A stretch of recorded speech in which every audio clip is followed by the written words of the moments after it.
Son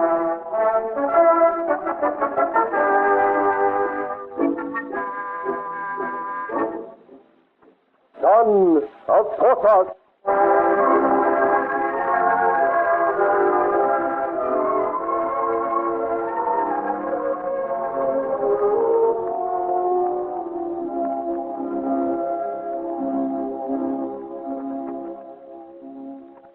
Having made up his mind to put his case before Marshal Crécy and seek permission to return to Paris in order to carry out his mother's dying wish and discover the real name of his father, Porthos, Joël is met with two surprises. Firstly, he discovers that the Marshal knows he was concerned with the rout of the mercenaries in the Vosges Mountains, but intends saying nothing about it. And secondly, the king has given express orders for him to remain at Freiburg. Joël knows that he now has no hope of leaving for Paris. Forsooth, Marshal, I had a great favor to solicit of your bounty, but it would be unreasonable to mention it now. You were anxious then to leave the camp? Yes, but no matter. A soldier must obey his orders. What the king wills must be done. I shall just have to content myself now in doing my duty in whatever company His Majesty has appointed me. You are with the new cannoneers. I will recommend you to Captain Friquet. Friquet? I know him well. He and I are old friends. I should not have thought you were the right size to endear you to the little Friquet. He took a little persuading. But we are fast friends now. Good. I am sorry that I cannot grant the leave you wish.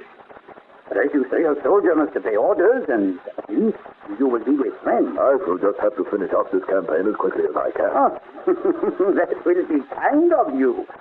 We have been here a long time. Can you not give me some idea of the length of the campaign? On what does it depend?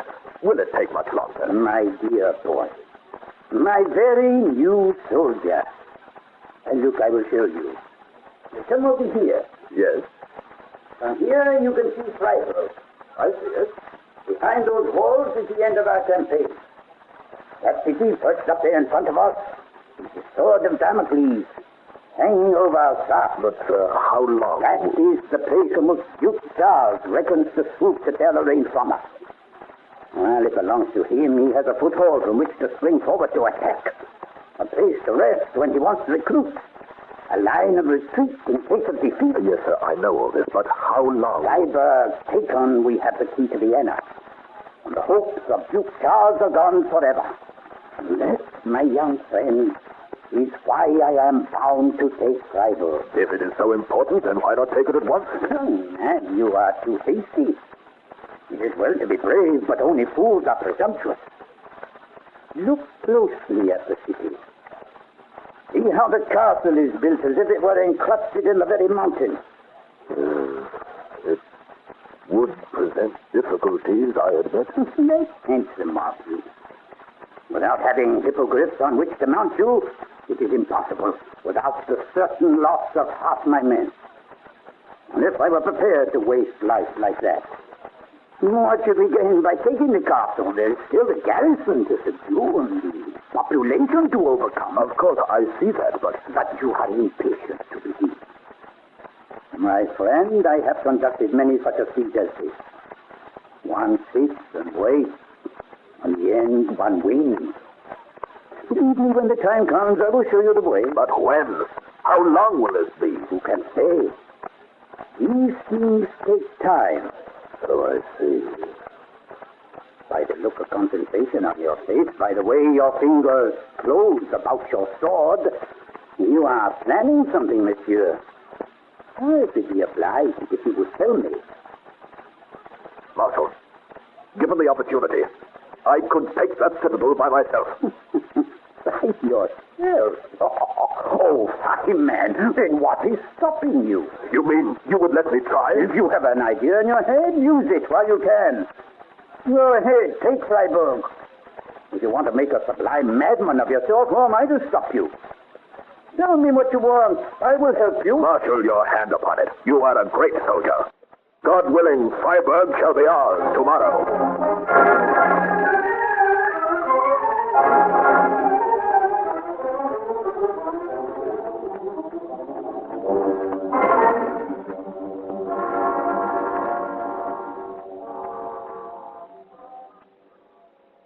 here he is at last. My Lord Joel deigns to arrive at the meeting. And looking like the cat that ate the cream, too. Have you come into a fortune, friend Joel? Better than that, little freakade. Better than that. There is nothing better than coming into a fortune. Unless it be a good fight. That's the thing to make a man smile. And that is what I'm smiling at, Porthos. A fight? Excuse, take it. We've been sitting here with nothing else but fights for the last month. What do you think to ride to a war for, my friend, is not to fight? Fight, he says. And I thought it was something exciting. It is something exciting. I am going to take Freiburg. Just a cussy. What did you say? I am going to take Freiburg. Poleron. Dear kind Poleron. Feel his sight. The man is ill. Frightening a couple of hundred mercenaries last night had gone to his head. Monsieur, no one knew the soldiering. But surely even you must see that Freiburg is a formidable objective. Nevertheless, I shall take it. Nevertheless, he says, I shall take it. Best of my life. And will you do it alone? Oh, no. For you shall help me. Oh, well then, that's a different matter. If Frique helps, I go too. I'll need you both. And Ecriveau and the same small company we had last night, more or less. You tell me you can take Freiburg with 40 of us? Possibly with less. And how do you intend doing it? With your great sword or your bare hands? Neither. I shall take it with this. With a walking stick? Why, that's the stick that Ecriveau had. He said that you left it at Dupont's farm. That's right, I did. And he brought it to me. And with this walking stick, or rather, what is inside it, I shall take Freiburg.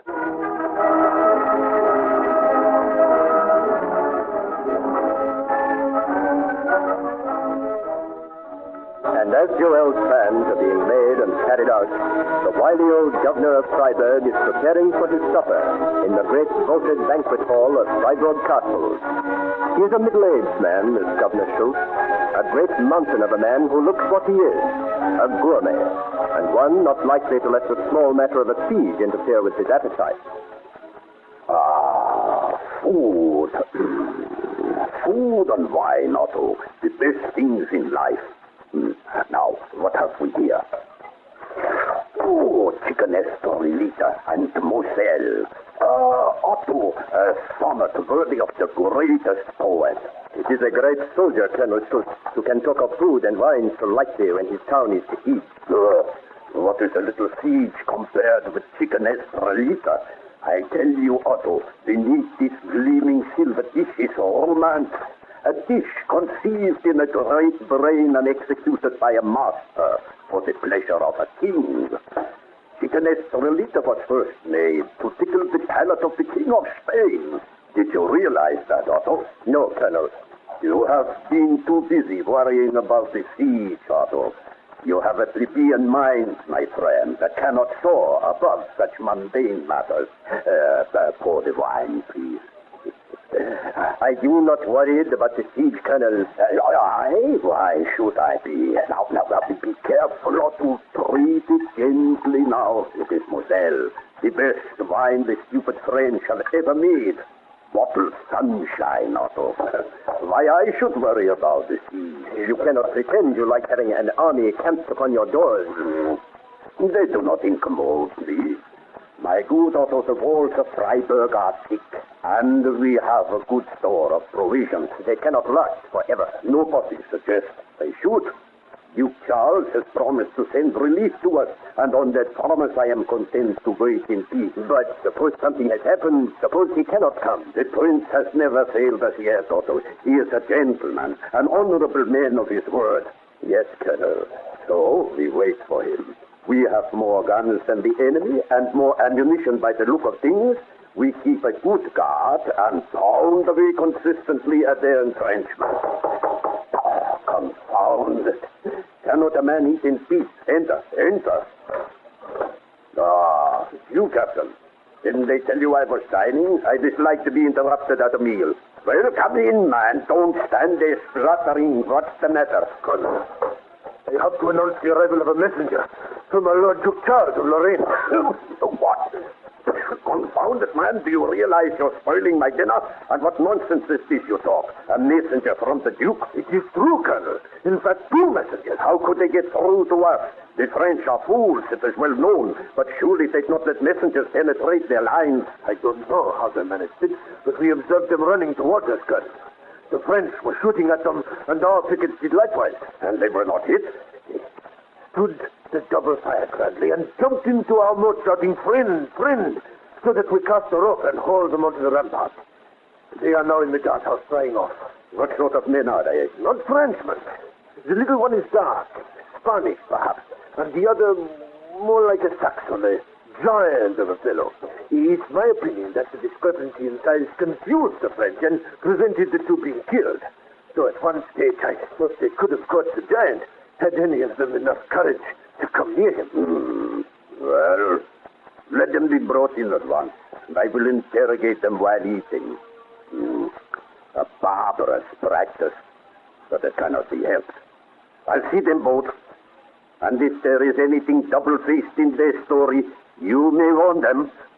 I'll hang them both from the highest rampart, and no discrepancy in size can save them. Bring them in, Captain.